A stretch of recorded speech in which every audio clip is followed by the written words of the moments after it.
என்ன ரங்கா, கோயிலில் ஒருவரும் தென்படவில்லையே? அதுதான் எனக்கும் ஆச்சரியமாக இருக்கிறது. பொதுவாகவே இந்த கோவிலில் எப்பொழுதும் கூட்டம் கூடியிருக்கும். இன்று உற்சவம் வேறு. அப்படி இருக்கும் பொழுது கோவிலே வெறிச்சோடி இருக்கிறதே. உற்சவம் துவங்க இன்னும் சற்று நேரம் இருக்கிறது என்று நினைக்கிறேன். எல்லோரும் அப்பொழுது வந்தால் போதும் என்று இருக்கிறார்களோ என்னவோ. பக்தி மிகவும் குறைந்து விட்டது. ஆமாம், சரியாக சொன்னீர்கள். எல்லோரும் நம்மை போல் பக்திமான்களாக இருப்பார்களா என்ன? உற்சவத்திற்கு அரை நாழிகைக்கு முன்பே வந்து காத்திருப்பதற்கு. உற்சவர் என்று ஊர்வலம் செல்ல போகிறார். நாமும் செல்ல வேண்டும். செல்லலாம், போகலாம்.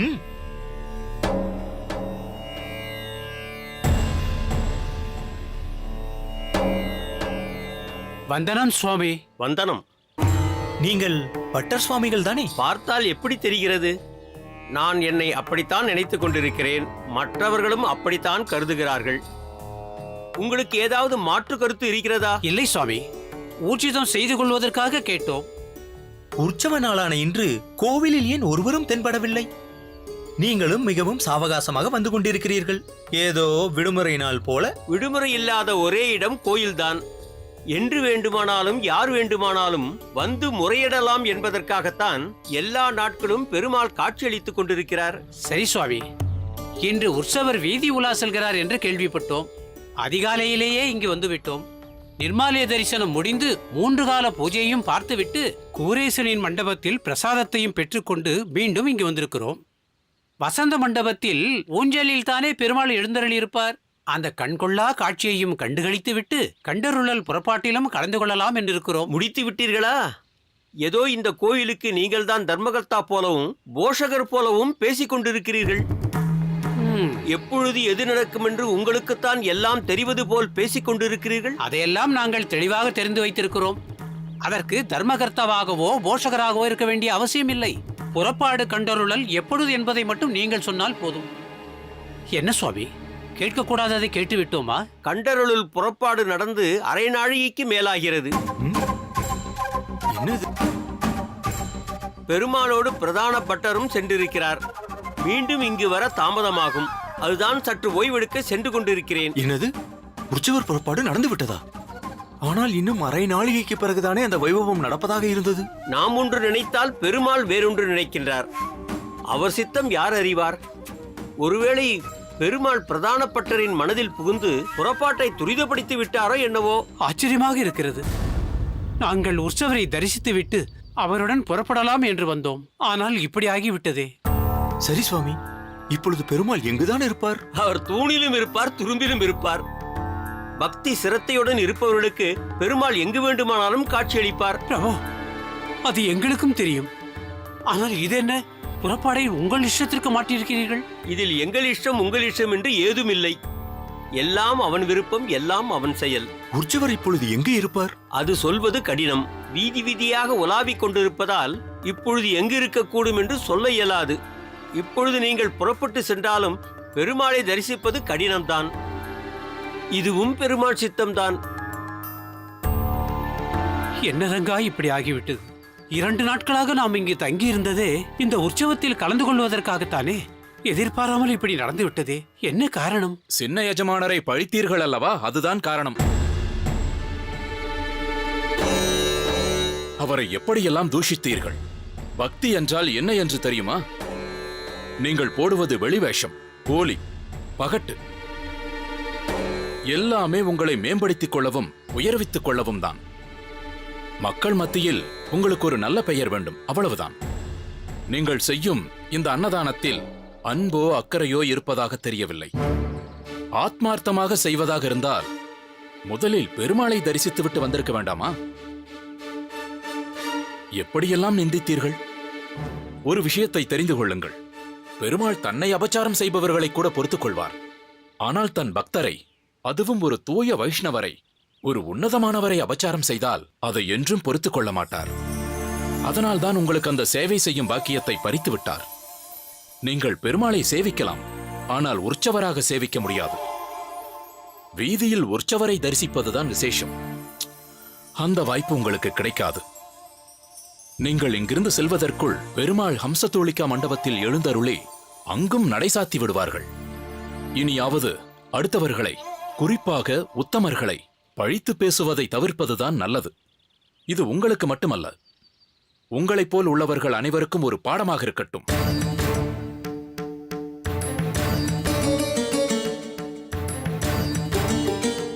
கண்ணாயிரம், எல்லாவற்றையும் எடுத்து வை.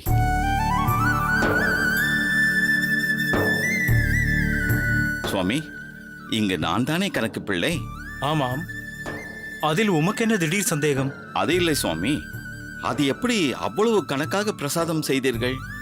ஒரு பருக்கை கூட மிஞ்சவில்லை. அதே சமயம் வந்தவர்கள் எல்லோருக்கும் சமர்த்தியாக விநியோகமும் செய்தோம். ஒருவர் கூட பசியுடன் செல்லவில்லை. இதில் ஒரு சிலர் 2-3 முறை கூட பெற்றுச் சென்றனர். கட்டுக்கடங்காத கூட்டத்தை பார்த்ததும் பிரசாதம் எல்லோருக்கும் கிடைக்குமா என்று ஒரு கட்டத்தில் எனக்கு சந்தேகமே வந்துவிட்டது.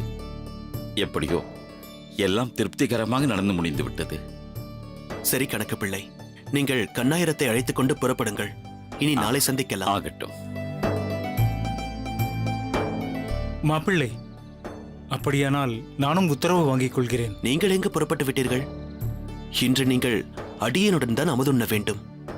காலையிலிருந்து ஓய்வில்லாமல் தளிகை அறையிலேயே இருந்திருக்கிறீர்கள். ஒரு குந்துமணி அரிசியை கூட மெல்லவில்லை. தளிகை செய்து கொண்டிருக்கும் போது அது நன்றாக வரவேண்டுமே என்ற எண்ணம் தான் தோன்றுமே தவிர நாமும் உட்கொள்ள வேண்டும் என்ற நினைப்பே வராது. அதனால் தான் சொல்கிறேன், இங்கும் அங்கும் ஓடி ஆடி வேலை செய்திருக்கிறீர்கள். சற்று ஆசுவாசப்படுத்திக் கொள்ளுங்கள். பிறகு... இல்லை மாப்பிள்ளை, நான் புறப்படுகிறேன். அங்கு அகத்தில் லோச்சனி எனக்காக காத்திருப்பாள். அவர்களையும் இங்கு அழைத்து வந்து விடுங்கள். இன்று எல்லோரும் சேர்ந்து அமுதுண்ணலாம்.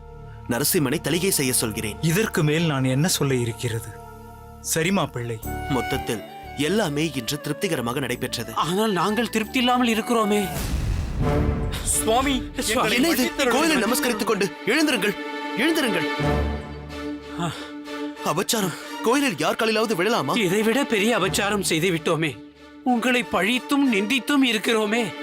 பெருமாளை நீங்கள் சேவிக்க வரவில்லை என்று ஏளனமாக பேசிவிட்டோம். இல்லையே, அடியேன் பெருமாளை சேவித்தேனே.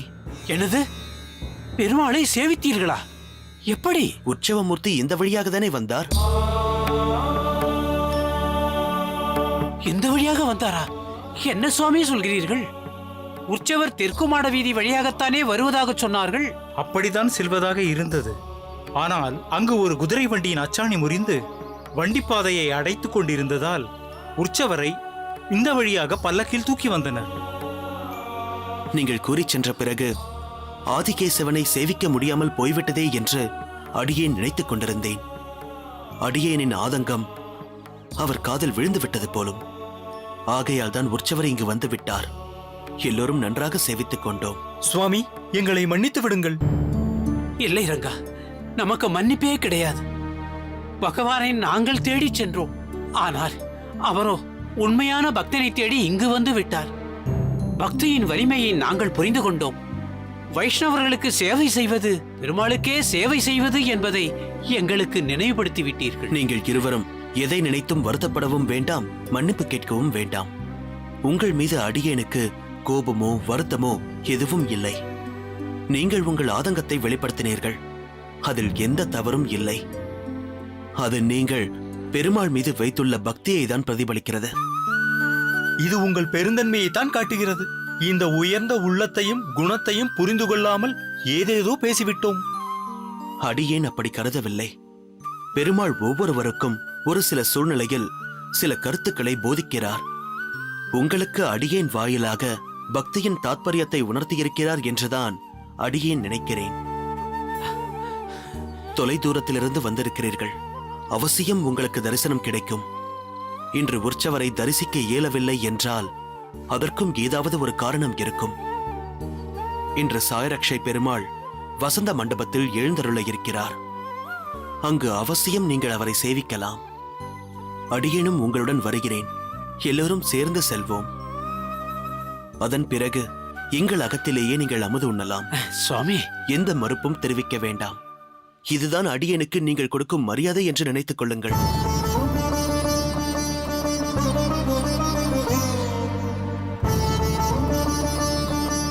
மாப்பிள்ளை, இப்பொழுதுதான் எனக்கு விளங்குகிறது. பெருமாள் இந்த வழியாக சென்றபொழுது அது எனக்கு பெரிதாக தோன்றவில்லை. ஆனால் அதன் பின்னணியில் உள்ள காரணம் புரிகிறது. இது சாதாரண விஷயமில்லை. ஒரு பக்தனுக்கு அபவாதமோ சோதனையோ வந்தால் ஆதிகேசவன் எப்படி கை கொடுக்கிறார் என்பதை இப்பொழுது நான் நிதர்சனமாக பார்த்துவிட்டேன். நீங்கள் மகோன்னத புருஷன். அப்படியெல்லாம் இல்லை மாமா. அடியேன் பெற்றதெல்லாமே ராமானுஜ சுவாமிகள் அருள் பாலித்ததுதான். போற்ற வேண்டும் என்றால் அவரைத்தான் நீங்கள் போற்ற வேண்டும். என் கண்முன் நிற்பது நீங்கள்தானே. எண்ணற்றவர்களுக்கு உபதேசம் கொடுக்கிறீர்கள். ஆனால் அதை எத்தனை பேர் கடைபிடிக்கிறார்கள் என்பதுதான் முக்கியம். நீங்கள் எனக்கு மாப்பிள்ளையாக அமைந்ததை நினைத்து நான் மிகவும் பெருமை கொள்கிறேன்.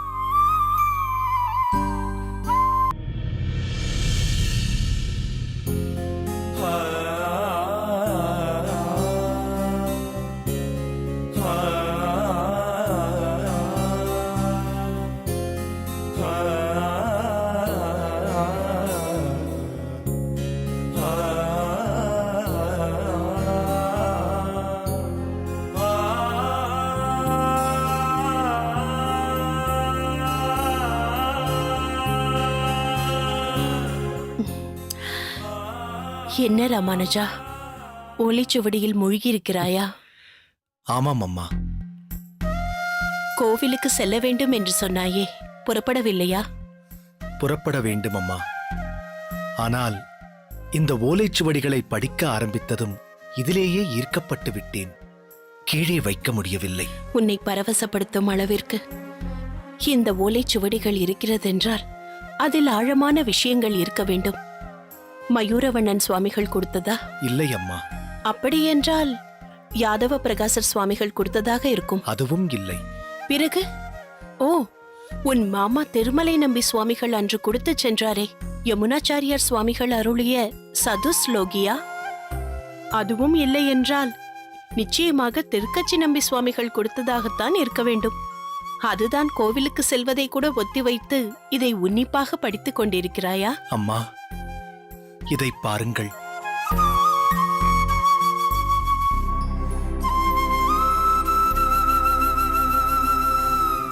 இவை அனைத்தும் அப்பா விட்டுச் சென்ற ஓலைச்சுவடிகள். அவர் அடியேனுக்கு அப்பாவாக மட்டும் இல்லாமல் ஆச்சாரியராகவும் இருந்திருக்கிறார்.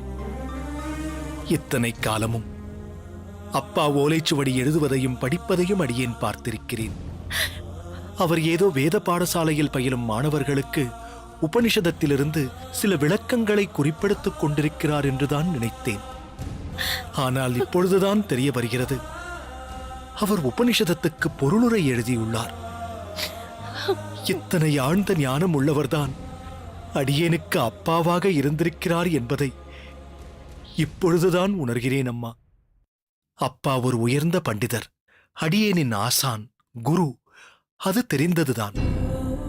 ஆனால் ஒரு சம்பிரதாயத்தை வழிநடத்துவதற்கோ பல இடங்களுக்கு சென்று சாஸ்திரத்தை பற்றி பிரசங்கம் செய்யும் அளவிற்கோ அப்பாவிற்கு ஆழ்ந்த ஞானம் இருந்தது என்பது இப்பொழுதுதான் புரிகிறதம்மா.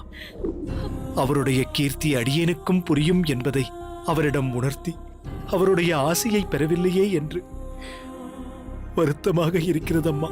அப்படி நினைக்காதே ராமானுஜா. அவருடைய ஆசை உனக்கு பரிபூர்ணமாக இருக்கிறது.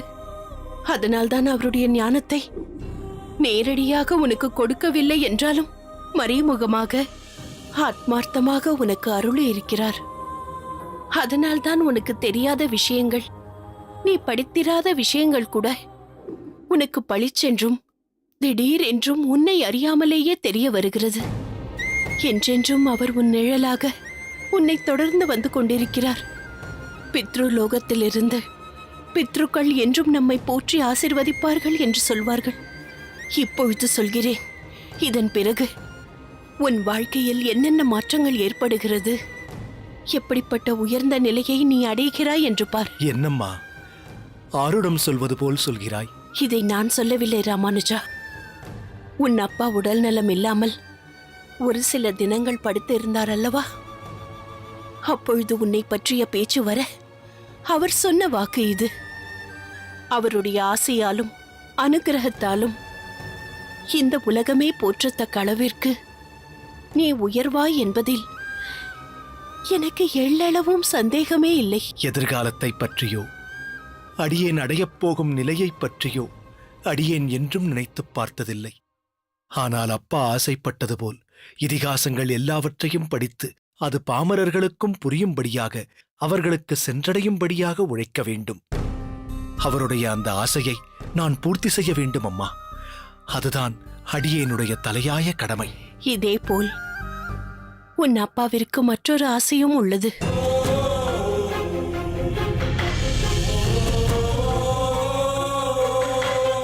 அதை கேட்டு நாம் கோபப்பட்டோம் என்றால் நாம் தோற்றவர்கள் ஆகிவிடுகிறோம். நாலூரான், சில விஷயங்களை தவிர்ப்பதுதான் நல்லது. விஜய் சேதுபதி தனிச்சிறப்பான வசன உச்சரிப்பை ரசனை மாறாமல் பேசி ரெக்கையை உயர பறக்க வச்சிருக்காரு.